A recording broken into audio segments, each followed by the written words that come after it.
Pinagsama-sama ang daang-daang mga estudyante mula sa iba't ibang panig ng bansa na pawang innovator para sa pambansang robotics competition. Inaasahan ng mga batang innovator na maipakita ang kanilang kahusayan sa robotics at coding na layuning mapalago pa ang kaalaman sa inobasyon at technical skills. Narito ang aking report. Daang-daang estudyante mula sa iba't ibang panig ng bansa ang nagtipon para sa RoboRave Philippines 2025.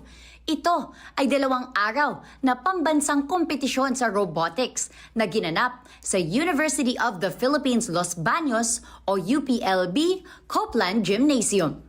Ang RoboRave Philippines ay affiliate ng RoboRave International, isang pandaigdigang plataporma para sa robotics education at kompetisyon. Bilang bahagi ng network na ito, nagsasagawa ito ng mga event na nagtitipon ng kabataang may interes sa robotics para sa iba't ibang hamon na may layunin palaguin ang inobasyon at technical skills.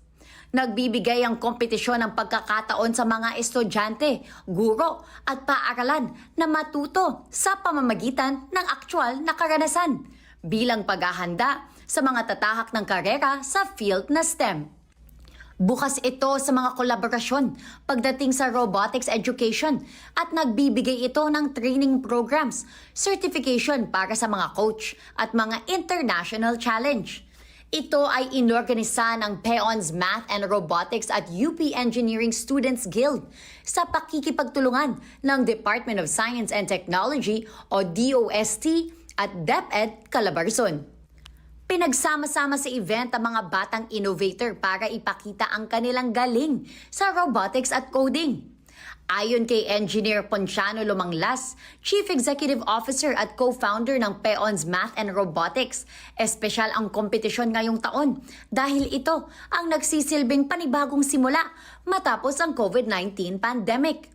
Binanggit din niya kung paano tumutulong ang grupo sa mga paaralang nagsisimula pa lang bumuo ng kanilang robotics program. This is a national competition here in the Philippines for public and private schools kung saan magtatagisan ng galing ang mga estudyante para sa iba't ibang event related sa coding and robotics. Napansin ni Lumanglas na nahuhuli ang bansa pagdating sa technical learning ng mga estudyante sa larangan ng robotics. Kaya itinatag niya ang PEON's Math and Robotics noong 2015.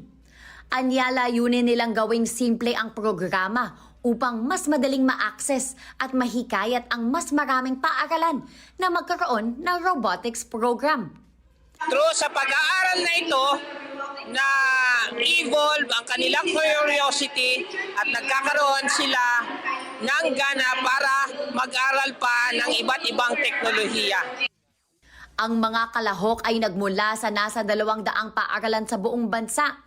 Sa susunod na taon, idaragdag sa kompetisyon ang micro-robotics at 3D printing technology. Inimbitahan din ang mga paaralan na lumahok sa RoboRave China sa darating na Agosto 2025.